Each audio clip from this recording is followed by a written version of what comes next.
Rodney Blanchard, thank you for coming on the show. No problem. Want to get you on? You're currently a Ph.D. student studying chemistry at Memorial University. Yep. When do you graduate? I should graduate if on time 2027. So I'll be 27 years old. Oh wow. Yeah, it's a long time. But I'll have a Well, PhD, so I'll well, figure. so what do you hope to do with that? Where do you go with a PhD in chemistry?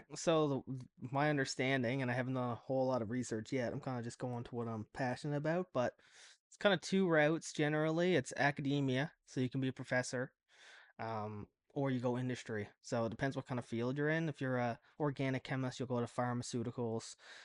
If you're a catalysis person, you probably also go to pharmaceuticals. And if you're a materials chemist, which is what I do, there's kind of I think there's a lot of work in like oil and gas because the big concern now is the CO2 issue, the climate change crisis as they're calling it. Mm-hmm. So they want people developing new materials for that to capture CO2. So that's kind of where I am right now. So yeah, industry or academia. I'm going industry. I will not be in academia. It's too much nonsense for me. Too much red tape, and yeah, it's just no. So what's the consensus around climate change at university when it comes to your colleagues and professors? Climate change. Um, I think if you were to go to the CSF, the core science facility, and ask every professor, you would have an unanimously that it exists. Okay. It's an issue. It's a big issue. That would be the consensus. Is there anyone that pushes back? I don't can't think of any scientists that do, and there's always the issue in the scientific community where opposing views aren't really accepted. It's always gonna be an issue because you just look at the history of science is how it is. Scientists come out and they have a great idea, they're pushed against. I'm sure there's examples where they're even imprisoned. And eventually it comes out years later that they're right, and that happens. And I can't say that's be the truth for climate change, but no, I'm Yeah. I'm a believer you gotta listen to everybody, but Yeah, it's definitely a good way to be. It's weird. It's there's clearly changes in the climate, but it's too solidified on one side, I find. And I'm not a chemist and I don't study climate change, but I read Michael Schellenberger's book, Apocalypse Never, I think it's called. yeah, And he just kind of outlined that, you know, the weather has always changed. And I guess my main, I would say, issue with it being so over the top, where they're like, pay more for your groceries, pay more for your gas, is like, well, the things that you're trying to implement, like electric cars, are also dog shit for the environment. So, it's and also like everything's made out of oil. Our clothes, everything. these couches, like I think most people are in agreement that we can't stop oil and gas. If they are, they're an extremist. This just doesn't make any sense. Like right now, it's not logical. You need oil and gas for everything, and even the electric cars you're producing need to be charged by oil and gas right now. So until you have like different forms of energy, like solar or wind, nuclear is a really good one. Until you get that, it's electric cars. I mean, maybe in the future. I don't know. Right now, is there I agree. anyone at the university working on nuclear, or Mm, is it too out there for that would be. memorial? There may be some nuclear physicists in the physics department. I don't know much about the physics department. I'm taking a nuclear chem class right now as my last course for my PhD. My supervisor's hosting it. So that's super fun. But I can't think of nobody. Nuclear. It's kind of not being talked about a lot, which is weird because there's so much potential in it. Like it's so green. The only concern is nuclear waste, which you have to find a way to deal with that. But emissions wise, like it produces no CO2. So yeah, I believe the issue with nuclear though is the amount of plants you have to open. So the the power of the country, you need to open an absurd amount of CANDU reactors, which is kind of not possible right now. So it all falls back to oil and gas because Canada has so much of it. Yeah. And despite that, I think Canada is like I think we only produce like 1.5% of the world's CO2. Yeah, it's low. So it's actually disgusting that they want us to pay for these initiatives and things when people will tell you like, well, if we don't do these things, then no one else will think that way, and then we'll all just burn to death. It's like, but it's China and USA are the two that overwhelmingly are producing the CO2. So until China, especially, decides to implement changes, everything that Canada does is doing nothing. It's like a drop in the bucket compared to what China's doing. So I think yeah, I read a stat that China was building 2 coal plants a week. China does not care. No. China don't care about no Paris Agreement or the UN. What they have to say, it's just they're a powerhouse. Like they're the most one of the most powerful nations in the world. They're just producing, and they do not care. Well, we outsource all our pollution to them. They build all our stuff, Yeah, you it's know? true. So it's cute that we can be like, look how green we are. And that's a But, good point, actually. So is it really if we're buying from China? We can't really blame it all on China. well, I mean, It's fair. anything that gets manufactured usually is made in China. So it's like you buy a Toronto, Ontario mug Yeah, and you look on the bottom, made in made in China, China. you know? I know. And they don't have the restrictions we have here. No, So it's like, no you know, restrictions. Yeah, unless you're a citizen, and I'm pretty sure they're not very free. But you know, no, that's a whole different kettle of fish. that's a whole different thing. Yeah. Uh, so it's been a while since I've been in university. Yep. It's been a minute, I'll say that. And, you know, it was a fun place to be when I was there. A lot of partying, a lot of society stuff, a lot of Yep. fun. What what's the atmosphere there? What's it like now? I've heard a lot of stuff where people say that it's kind of extreme and polarizing by you either think this way or shut up. Is that is that the Yeah. way it is? Yeah. Yeah. In terms of political stance, you mean? Yeah. So universities are left wing. They're always going to be left wing. The student societies, the Monsu, they're left wing. They're always going to be left wing, and I think that's inevitable. I don't think it's ever going to switch. I think you'd be right in saying that if you're a conservative, you don't really have an opportunity, or you can't really share your opinion because they're so close to other people's opinions, and it's a huge issue for sure. I don't talk politics. I stay out of it in there. Hmm. I love politics. I love talking about the people, but in there you just got to be because you don't have to be conservative. You just have to not be. You can't be as how can I say this? If you're not as left wing as them, it's an issue. It's not the fact that you're a conservative; it's the fact that you're not as left wing. Because so my politics is probably when I first got to university. Well, when you're young, I think everybody's a conservative. But when I got to university, kind of started like a little left. I'd say I was actually I wouldn't call myself a leftist, but I was definitely more left leaning, and my stances have kind of stayed there. Like I like gay people. Yeah. I think if you're a grown adult who wants to have a gender transitioning surgery and identify as a trans person, you should be able to do that. I Hmm. believe in all the good stuff, but unfortunately, I stayed there, and I think the whole spectrum shifted so far. Absolutely. So even where I am right now, where I would say I'm centrist, even maybe a little tiny bit left, you kind of gotta keep keep down a little bit, you know. It's scary how you can't really. There's no room to question things, There's no room to and question people are anything. terrified Yeah, if you start to. I had a couple of people, and I would say I probably am in the same position as you. To be honest, like I I even voted for Trudeau the first time. He was like legalizing weed. It just seemed like it made sense. my first vote went to him as well. Yeah, Yeah, and then it just got crazier and crazier, and it was weird because it wasn't like this is the way we feel, okay? It's like you don't feel this way, you're a this, you're a that, you're a this. It's like I'm not any of those things. yeah, I just don't agree with how extreme this is. And they're like, "Well, I'm not going to debate you on it." It's like, "Well, what's the point of bringing it up?" yeah, yeah. I know. My wife's a close friend of hers.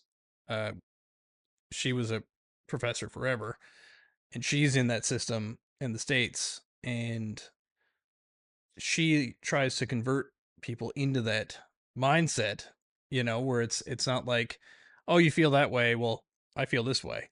It's like you can't feel that way. you Yeah, know and that's wrong. like, how dare you? And it, Yeah, it again, like, gay people are people, if gay people are great. I yeah, love gay people. absolutely. I've never met a gay person I didn't like. Yeah, but So like, it's crazy that in 2025 you have to, if you're going to say anything about the current, I'll say, far left norm that's getting pushed on you, then you have to like justify the things that I would say everyone, the people that don't like gay people and the people that are racist are pariahs. You know what I mean? If someone's really racist, then it's like it's good to hear them say that, because now and you can stay away.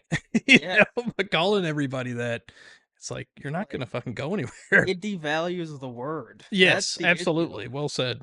If like someone might call me racist because I'm not a communist, which is, it's kind of gross because there are real racists out there who truly just don't like people because they're black or because they're Indian.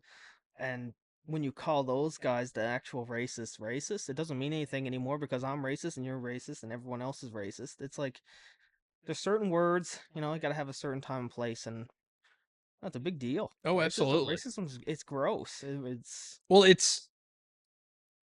like, it's funny because the pigment in people's skin is based on where their ancestors grew up, and their it's pigment is based on, in like Ireland, there was no sun, or like barely any sun. real location. Like you can look at there's like a graph online where it shows like the sun's intensity on the equator, and then it has like skin color, and it correlates directly to where their ancestors were on the equator. If you're close to the equator, wow, you're brown. Who would have ever guessed? And if you go north or south, you're white. It's just how it works. Exactly. Yeah, And because of that, like, if your ancestors weren't in, say, Ireland, and they were in Africa, then you would look different. yeah, And I would be a black guy. you're all just human. Yeah, And that's why racism's stupid. yeah. So, like, saying someone's bad or good based on that, white, black, whatever, is insane.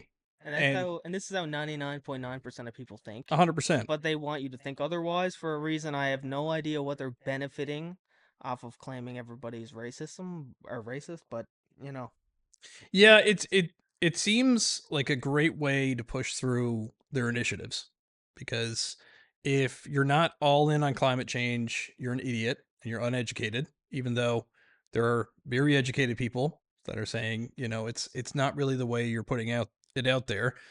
And it's the same with anything that comes down the pipe. There's always a pejorative term to use to make you shut up and just go along with it. And then all of a sudden, it's down the line, you're paying more for gas, you're paying more for food, and they're just like, we left got to in censor face. people online. It's like, okay, well, it's just freedom of speech, I guess. Yeah. It's a slippery slope. Something that you said that was interesting was, you think that all young people kind of start off as conservative. What do you I mean by shouldn't say that? all. I shouldn't say all. I should say where I went to high school anyway. Hmm. Our parents are pretty conservative. I think most people's parents are pretty conservative. So they grow up in a conservative household. So they go through high school being conservative, like so conservative. In high school, there's a lot of people who don't like gay people and don't like racist or colored people and things like that. But once they get out into the real world, they kind of start to change themselves. That's kind of what I mean. I Like see. they kind of start to realize it's not the yeah. Okay, They interesting. kind of go a little more left. That was me anyway. I was pretty hardcore conservative. Wasn't very nice in high school. And then I got into the real world and I was like, these gay people aren't so bad. I kind of like these guys. And then I progressed, probably being more left in my views and politics. And I think that's how a lot of people are. Yeah, I mean, you grow up and you're taught a certain way, and then Yeah. growing up, you're taught a certain way, and then when you actually grow up, you get to think for yourself and, Yeah. size things up Yep. the way you experience it. Yeah, it was very liberal. Like, when I got in university, I was like This Karl Marx guy, I mean, what is that about? Oh, Like, really? I've learned about him in several elective courses, and I've read the Communist Manifesto. I bought that on my own. My own. I have a copy. It's an interesting read. It's like very short. If you haven't read it, it's worth a read. It's kind of bogus. yeah, It's yeah, the whole millions of people dying, and also, I mean, he was a renowned racist. He yeah. so probably not the best person to base your movement on. No, and it's a very shallow. At least it probably developed since then, but it's a very shallow. What's the word? Philosophy. It takes it all about human initiative. Yeah, Like people have initiative and they want to be the best and make money and be successful. But if you take that out and say everyone has this blank, everyone gets the same. What makes I mean, you own a cybersecurity company, right? If there was no benefit, if there was zero benefit of you being successful in owning this company, why would you even ever start a company? It that's doesn't true. it doesn't make any sense. That's the For me, that is the biggest and only downfall, and it's the reason why I'm definitely is fiscally conservative the way. Yeah, I'm not a communist. But Yeah. there's a lot of communists in there. There's a lot of communists around, and you know, So how do they present themselves? Like how does it come out where you're like, oh, okay, that's pretty communist. that's a good question. In conversation, if you mention for example, if you mention the price of medicine, say, man, it's crazy that insulin costs this much. The first thing out of their mouth might be like, well, that's capitalism for you. Look at capitalism working its magic. This is what capitalism. That's just that kind of thing. Like they're not so obvious. I mean, a lot of them look normal, just like me and you.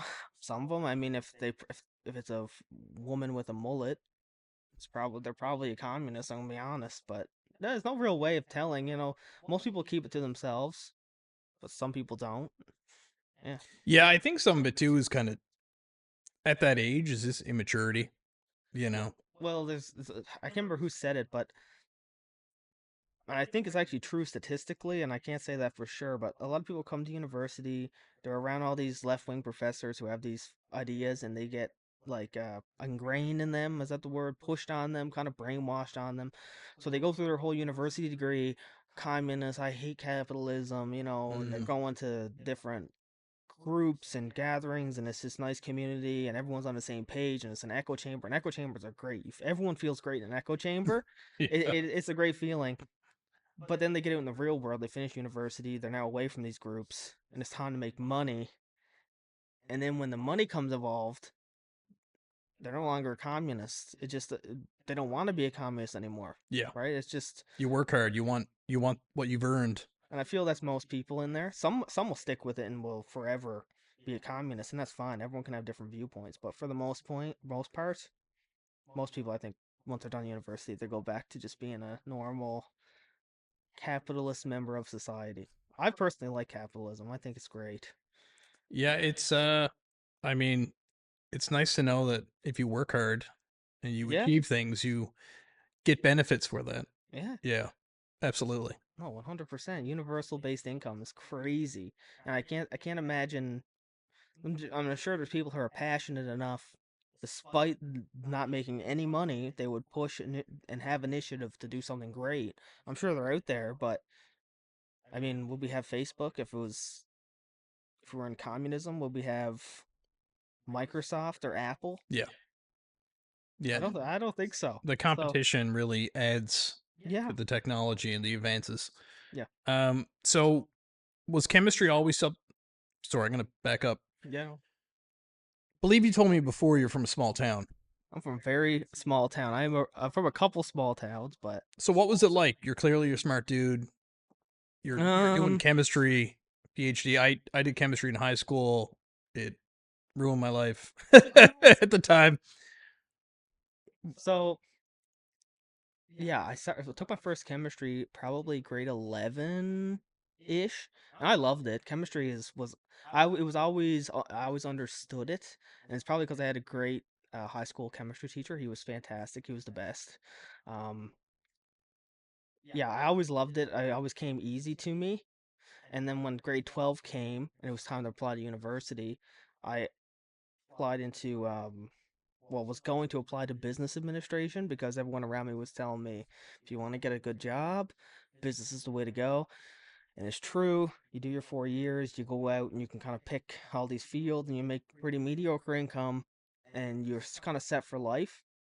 But I went on a Grenfell campus tour and I filled out you fill out this form where you want to see. So I filled out the business stuff and whatever. We went in there and at the end of it, I had a chance to see a chemistry lab. So I went into the chemistry lab and I was just fascinated at all the different instruments and all the chemicals and everything around. So when I left that tour, I talked to my high school chemistry teacher and he said, I think you should apply to science. So I went home and I applied to science and I just didn't stop. That's That's it. awesome. Now I'm here now. Yeah. I don't know if I regret it or not. It's a lot of work doing grad school and doing a STEM program, but I hope it to pay out. You know, what you're passionate about. A friend of mine went the chemistry route and completely burned out. He was, Possible. I think he was on his last year, and he completely burned out and ended up taking a break and going back and doing I think he did petroleum engineering. Oh, nice. Yeah, but it sounds pretty rough. All STEM programs are hard, but I think they're hard because, for one, the content is difficult. But I don't think you have to be particularly smart to finish it, but you have to be somewhat passionate. So I think I can't confidently say to be a graduate student in STEM, you have to be more than an average intelligence. I don't actually think that. I think that you have to be passionate and love the field you're in. It's like I'm passionate about chemistry and I love chemistry, so it wasn't overly difficult. Like I had times in my degree where I had so much on my plate where I was pretty much in tears, but it was worth it. It's just push through it, you know. Yeah, I don't think it takes a special person to do that. Like I've met some pretty big idiots in chemistry. There's some pretty big dummies there. So intelligence wise or attitude wise. both. Yeah, Yeah. And there's some people there that people think if you're a PhD candidate, he's a real smart guy. But I've met some PhD candidates where I will certainly say they're not smart guys. Like their chemistry knowledge is probably really good, but overall they're no different than anyone else. Yeah, it's interesting because it's a lot of the concepts were so over my head in chemistry, and I was never really a big math guy.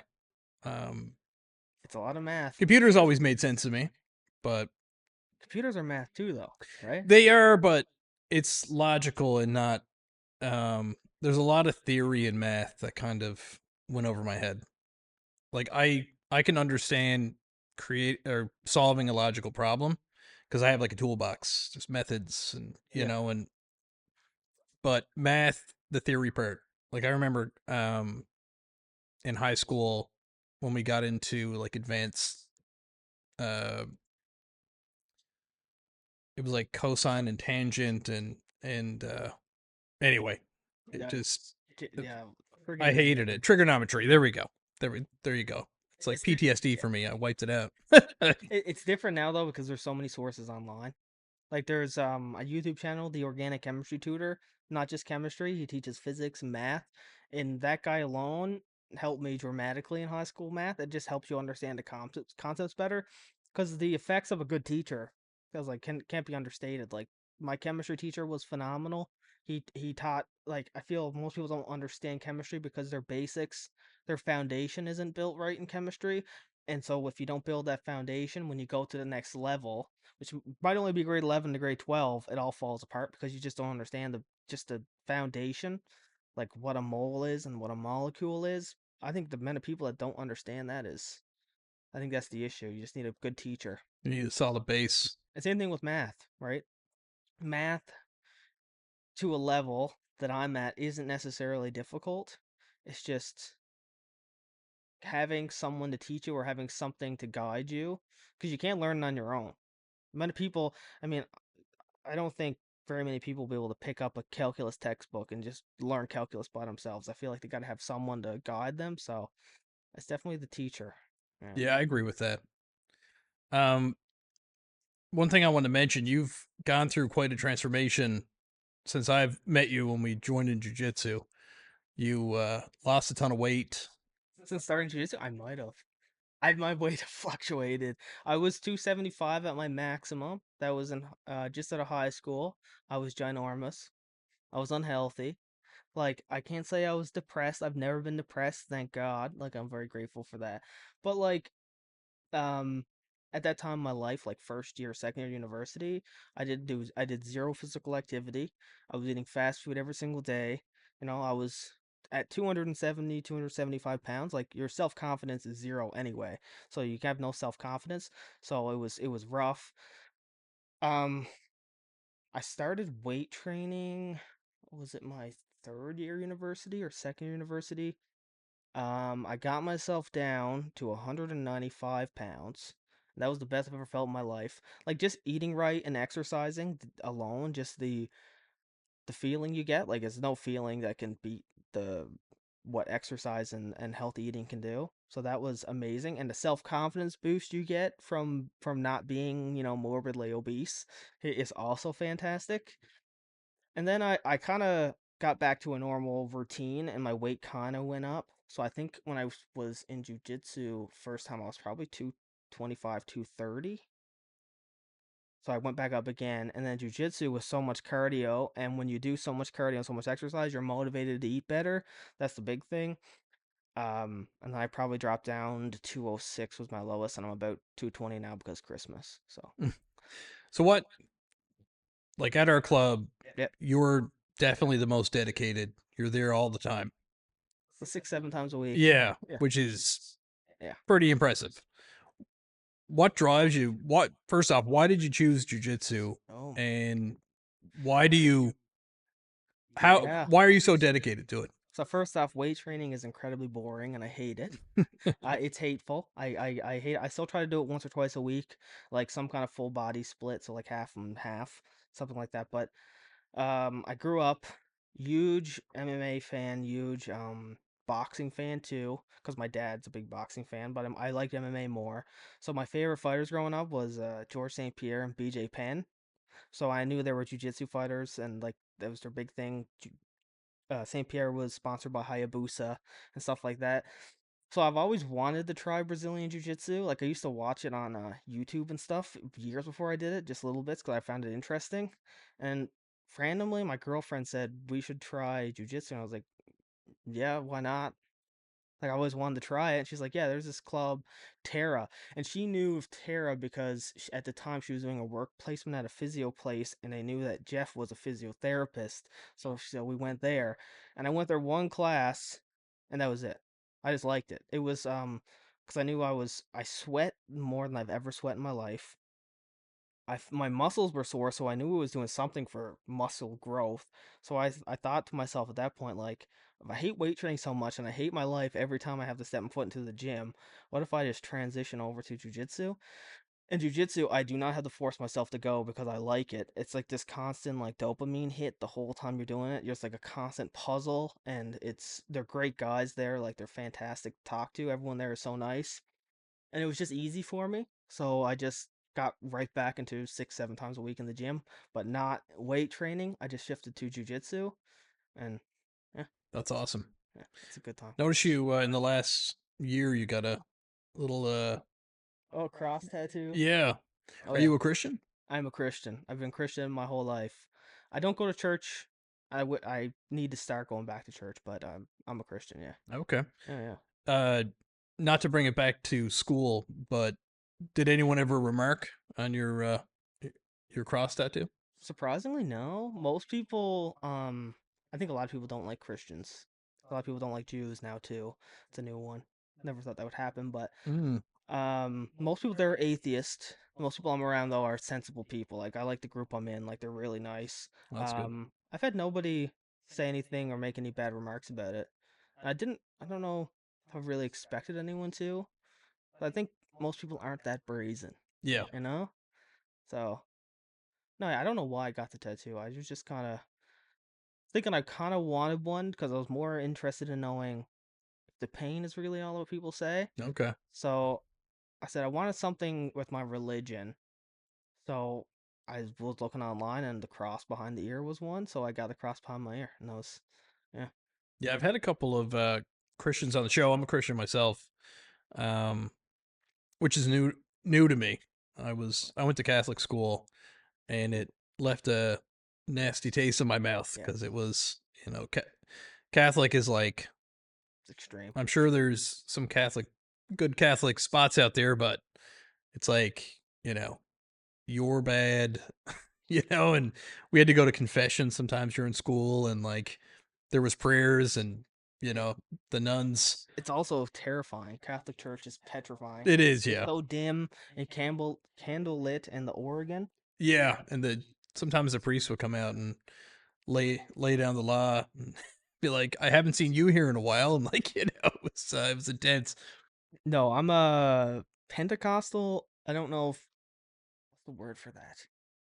There's like a certain there's Catholic and then there's another one. I can't remember. But anyway, I'm Pentecostal. So it's much more upbeat and happy in there. You go in, everyone's singing, everyone got a smile on their face.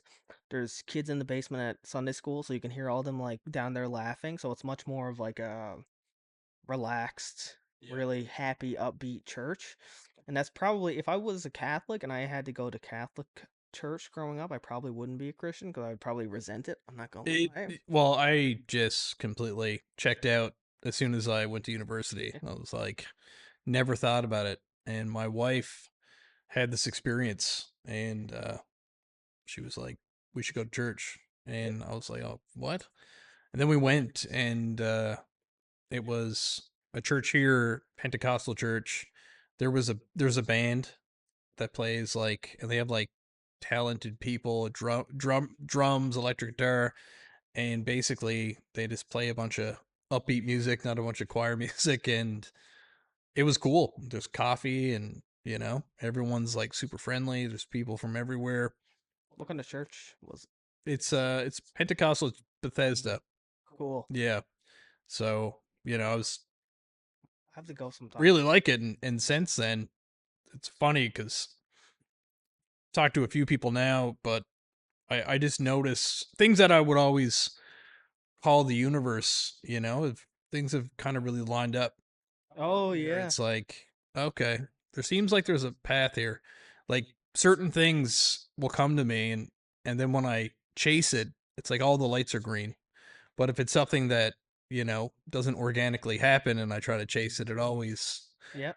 catches fire, it's or fails, I'll say. Things seem to work out. Yeah. I don't know like why. I know I say God, but it do seem like everything just seems to work out.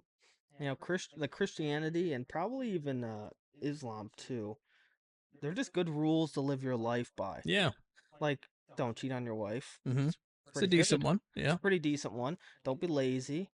Yeah. Yeah. Don't be gluttonous. Don't steal. Yeah, failed that Don't one. kill. Yeah. Don't Don't murder steal, don't people. kill, don't rape people. Like it's a solid rule set. Yeah. So that's kind of where I am. Like I'm not like I'll still drink beer sometimes and things like that, but Yeah. and I'll I overeat. I mean, yes, I think that there are things that are bad Yeah. because like, it hurts other people, or like it makes you feel like shit. And then like having I don't think there's anything wrong with having drinks. You know what I mean? If I have too many drinks, I feel like shit the next day. So I'm like, that's a lesson. Yeah. you know, Yeah. there's a lesson in that. Yeah. Yeah.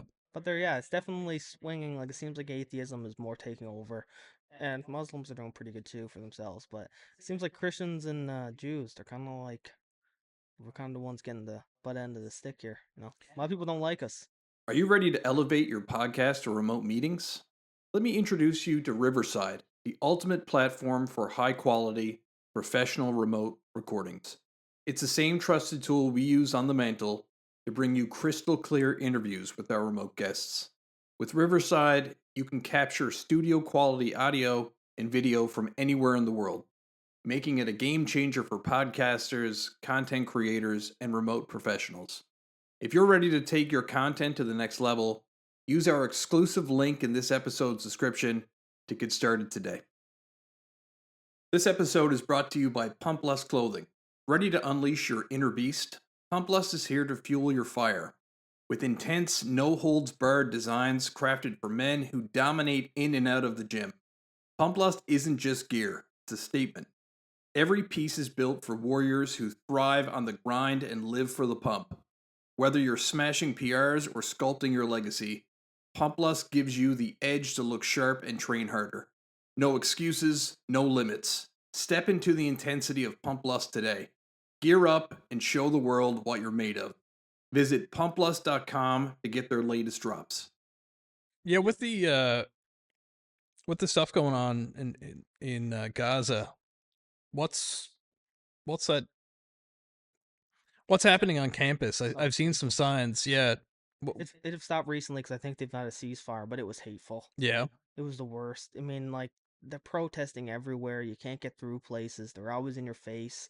Like it's constantly being shoved down your throat. It's like yeah, it I've was seen not some the pretty anti-Semitic stuff when I yeah drove through campus. they're anti-Semites.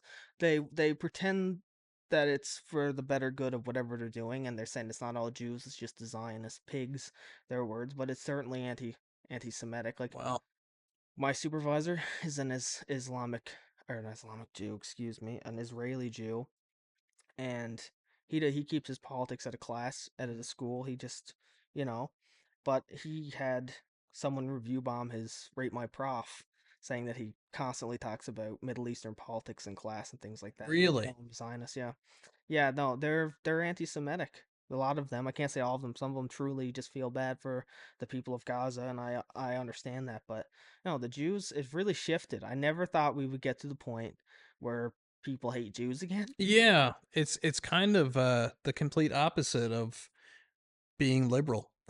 Is It is you know? complete opposite, but that's how she goes.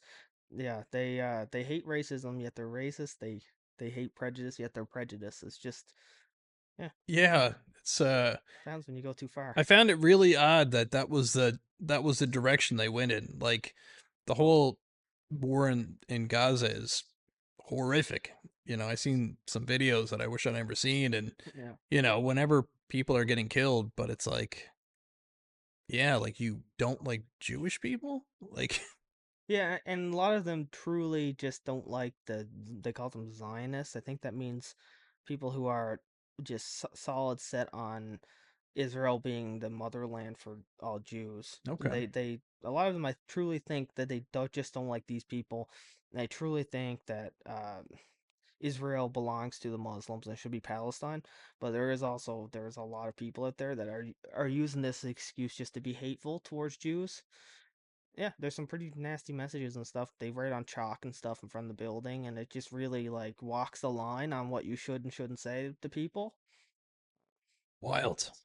Yeah, it's crazy how the tides changed. Yeah, So I thought like they went from everybody they didn't like is Hitler, like Donald Trump is Hitler, and Elon Musk is Hitler, and this guy's Hitler because it's a very childish, very easy way to dismiss people to just switching up and then being they don't like Jews all of a sudden. yeah, that was Hitler's whole shtick. That was his whole thing. Yeah, He notoriously didn't like Jewish people. Yeah, yeah, yeah, and they've really towed the line there. yeah, they changed up. Yeah, Jewish people are very successful too. Like they're a very successful group of people for the most part. And that is a stereotype, but I think that brings a lot of jealousy too. Oh my People god. don't people don't like them because they're so successful. Well, even some of the stuff that was said with the California fires, they're like, yeah, well, they were all rich. It's like, well, you know, they're still losing everything, and some of them are dying. Like, A lot of it is jealousy. oh, if you, if, when these people grow up, if they were successful, they would feel completely differently, Oh you yeah. know, and it's a lot of immaturity, and I find that that's kind of a mainstream thing now where people really hate people's success, you know. Yep, It's very odd. that's a huge part of it. It's people who are not happy with how their life turned out. Yeah, absolutely.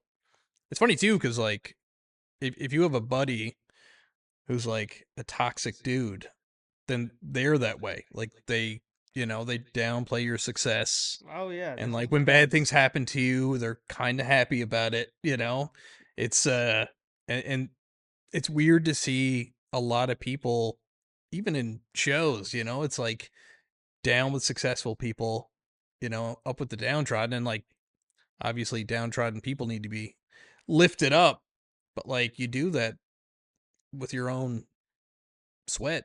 Yeah, you no, I know what agree. I Yeah, mean? Like yeah. yeah, it's Uh, it's a lot of jealousy. That's a lot of it. All comes down to jealousy. They don't like rich people because they're not rich. And that's it. yeah, it's an odd choice of a direction to move into. Uh, I have to ask. So with the election, Donald Trump came in. Yeah, Was it pandemonium at the campus or I never heard a word. no? Okay, okay. Well, no, that's not true. When he got, I should say, when he got, was it inaugurated a couple weeks ago, Hmm. or I guess it was last week. No, I never heard a word. When he first got elected, there was a bit of buzz. People were kind of saying like, "Oh, this is the downfall of the United States, and this is going to be the end of the world." That was The pretty much the consensus, which is to me, he just did 4 years, guys. yeah, he was already Nothing, in. nothing He happened. never dragged anyone off to any camps. The worst case scenario is you guys just, wait out these 4 years and go back to normal. Like that's the worst case scenario can happen here.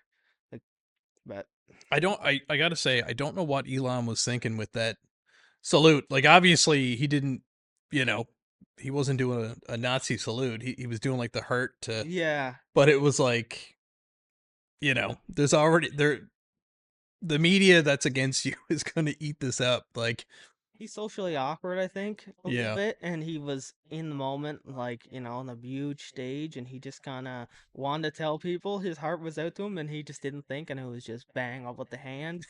And I bet Y- you, as soon as he did it, he knew that he was in trouble. oh my God, his handlers must have been Yeah, falling over each other. it was pretty cool though, because as soon as that finished, it was all of a sudden bang.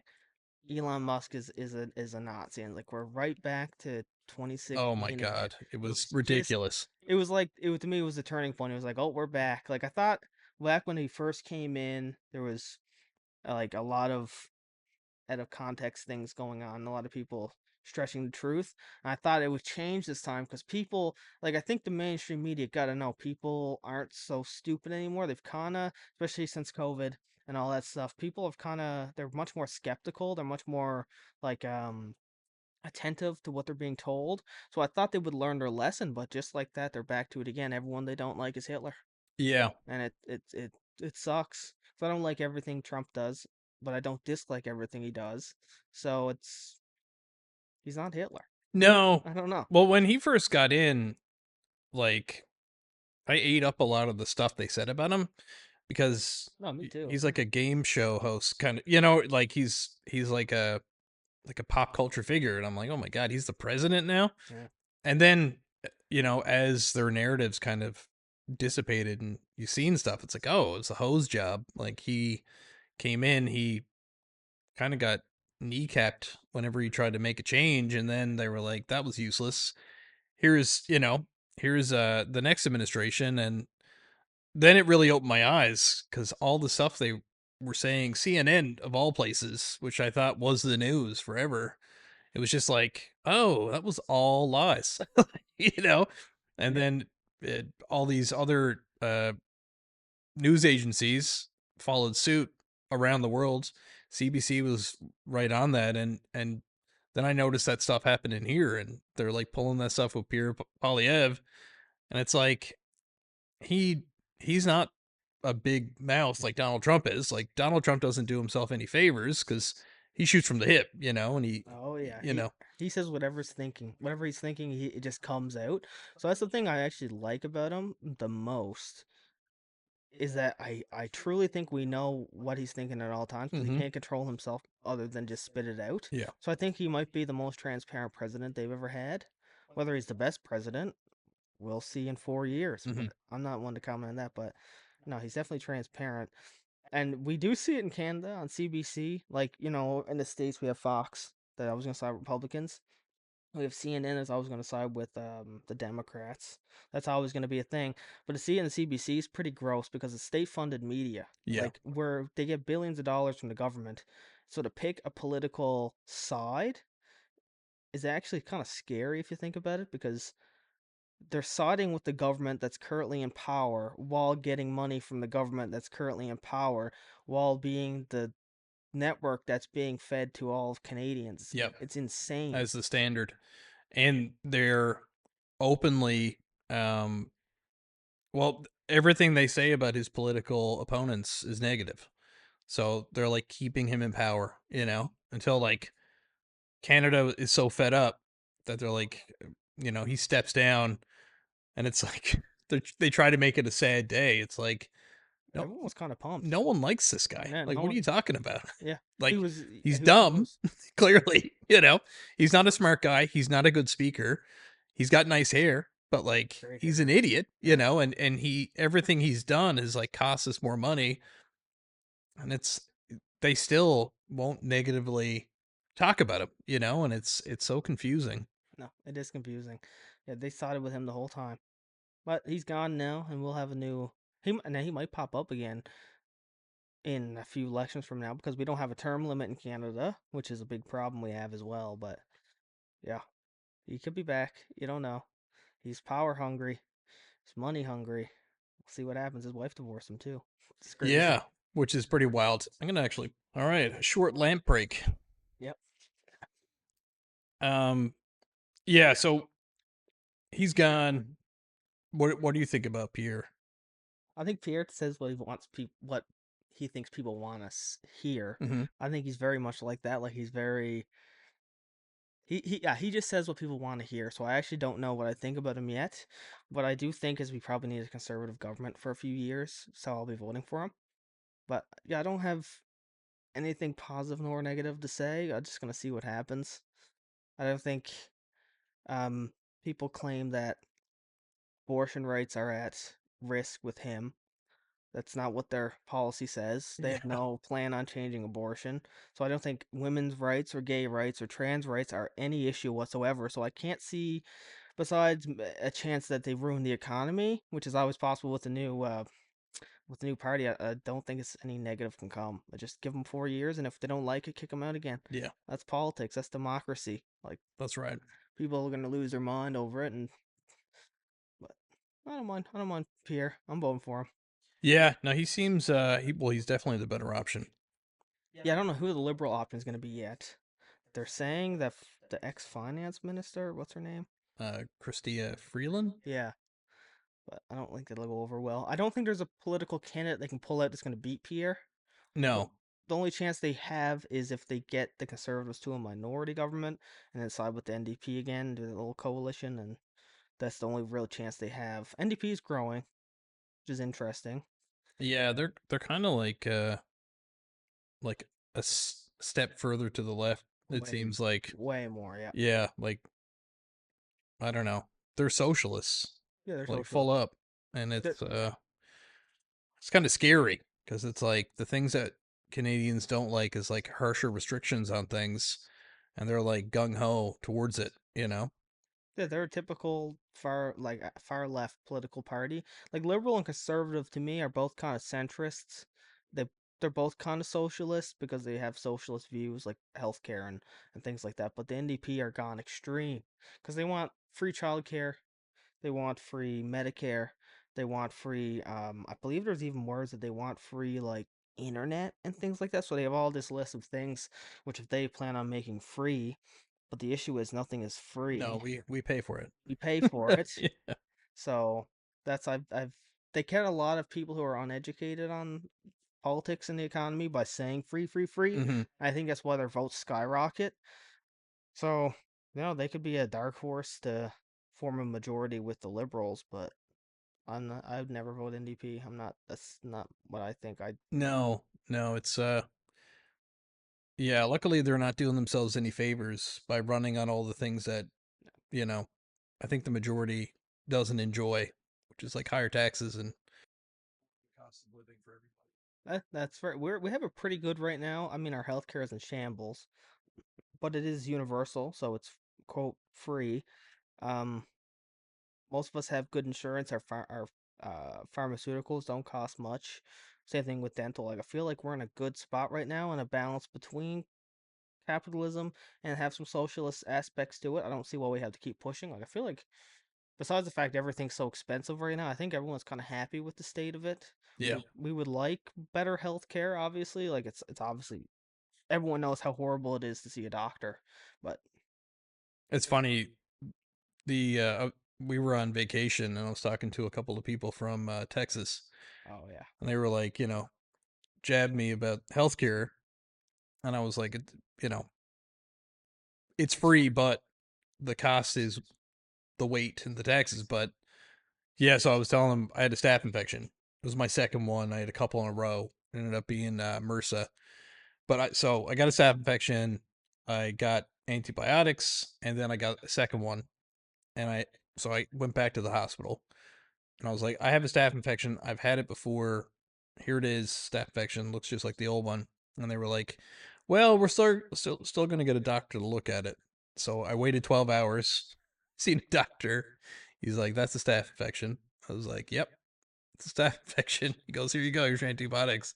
It's like, okay, fair enough. Yeah. But we were in North Carolina, and my wife ended up getting something in her eye, and we were in and out in 45 minutes, and it was Yeah. a different experience.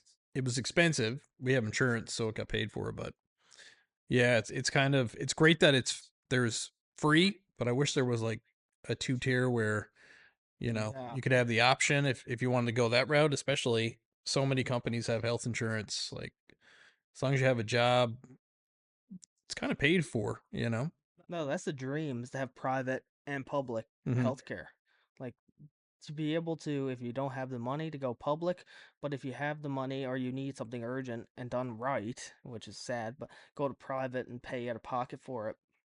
Which I think they're doing more of. I know in Alberta they have a lot of private clinics, so it takes a lot of the stress off the public system too. So it opens up the waiting room times and stuff. Because I'm sure you know if you've been to the emergency room, is that what you went when you had Yeah. staff? You could be there all night. You could be there 12 hours. Hmm. That's nothing, nothing here. Oh, So pack a lunch if you got to go to the emergency room. Pack yeah. yourself a lunch. Or say you have chest pains and jump the line. That works. Oh, that's smart. You Okay. should you shouldn't because then there's an awkward conversation when a doctor sees you and you say, "Yeah, well, I got no chest pains. I actually just have a rash on my knee." But yeah, It was gas. Anyway, I got this rash in my knee. yeah, me and my girlfriend went to the emergency room. She had a chest pain and she's a bit of a hypochondriac. So she had a chest pain. She was like started freaking out. Hmm. So we went to the emergency room. We sat down. She went to the front. I have chest pains. There was people in there. One guy had his finger hanging off, holding onto his Oh finger. my She god. jumped the line on everybody. Wow. Went back there and turns out she just had acid reflux. So yeah, that's a technique. Jeez. Yeah. Well, I'm adding that to the toolkit. Yeah. They take chest pain seriously, but that's about it. People die in the waiting room probably every day in Canada, so it's yeah. One thing I ask everybody that comes on the show. So, um, you know, you're doing your PhD, you've lost a ton of weight, you're super dedicated to physical fitness through jujitsu. Um, for anybody out there that's listening that's kind of stuck or in a rough spot, they're trying to move ahead, move forward. Do you have any advice? The only advice I get, and I give this to everybody who's kind of in a rough spot or at a shape, and it would be the only thing that I can say with certainty that I know is you have to do physical activity. Like people who are, you gain a lot of weight and say you're really big and then you get depressed because you're big and you're not getting physical activity. Just stepping into a gym and doing a workout or doing any physical activity, it don't have to be weight training. You can do like yoga or cycling classes or martial arts, whatever it is. Going there and starting it, for one, there's loads of research right now that say that physical activity does wonders for depression and different kinds of like uh, mental health things, but also it motivates you to get your diet clean, Mm-hmm. and then it builds your self confidence. So I think the best thing anyone can do for themselves is to just find something that's fitness related that you like to do and just do it. That's what I did. I was in a rough spot. I was 275 pounds. I was playing video games and eating pizza all night. I was not feeling good. I was feeling awful. I was in a bad state. But then, taking the first step into the gym, and it's an intimidating place, but doing it, and then that just kind of sets up the rest of your eating and supplementing and your mindset, and it improves the rest of your life. Yeah. Yeah. I guess too, you build up your confidence, you lost some weight, and then Trying jujitsu then wasn't as daunting. No, I can't imagine being someone who've never done physical activity and going to jujitsu, how intimidating that is. Yeah. Because going for the first time, you went for the first time before everybody did. It's the hardest thing to do. It's kind of scary. Yeah. If you walk in there and have these guys, these big guys, all you see is these big meatheads with huge muscles. It's kind of terrifying. And then you have to swallow the reality that you got to get used to getting your ass kicked for the next A long 12 time. months or Long longer. More. I'm still in that stage. Yeah, same here. Same here. It's tough. That being said, I don't think you have to be fit to do jujitsu. I think if you've never touched a weight before and you want to do jujitsu, I think you should go do jujitsu. Because the same thing's gonna happen. You're gonna get there. You're gonna get smashed. Hopefully you're gonna learn to love it. And if you're like me, you get really frustrated because you're not good at something. And when you're not good at something, you want to keep coming back. And before you know it, you're doing physical activity, 4, 5, 6, 7 times a week, and then you start thinking what else I can do, and then you start eating right, and then your mind clears up, and then next thing you know, every other aspect of your life is just going smoother. Like you don't be so lazy. Like it's as weird as it is, like growing up and not doing anything, like all I want to do was go home, play video games, sit on the couch and eat. But when you start doing something like this, your whole like mindset starts to change. So you don't mind, if the house got to be cleaned, you'll get up and clean the house. Interesting. I can't describe it, but it's weird how it changes your entire life. It do. Can't imagine going back to it now. Hopefully I never will, but it's extremely addicting, so it's possible. Yeah. No, that's solid advice. Last question. This is the most political podcast I've ever done. So Okay.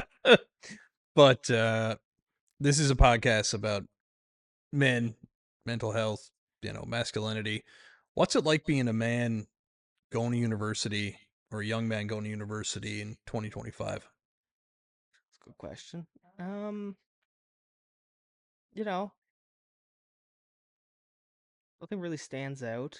I think yeah, it's fine. I think the university is being more dominated by female presence now. I think that's pretty obvious, which isn't necessarily a bad thing. Mhm. Opportunities for women is always all for it, but a lot of the scholarships and a lot of the programs they put out now are specifically for women and other minorities. So we don't have a lot like men, like I'll say specifically white dudes. We don't have a lot of scholarships or opportunities we can go through in comparison to women. So it's becoming more female dominated, I think, which I'm not saying is a bad thing, but yeah, it's definitely different as it was probably years ago, where every scientist was a white dude. You watched Oppenheimer, I'm Yeah. sure. Yeah. Everyone was a white dude. It's not like that anymore. No. But no, I don't say I have definitely no prejudice against me. Like no one ever looks at me and says, "Dude, you're just a white dude" or anything. Okay. Like, yeah, no, it's not too bad. That's great. If you can hear that, that's one of my dogs whining, Roman. Awesome. Well, thanks so much for coming on. I Yeah, really no worries. appreciate it. Thank you.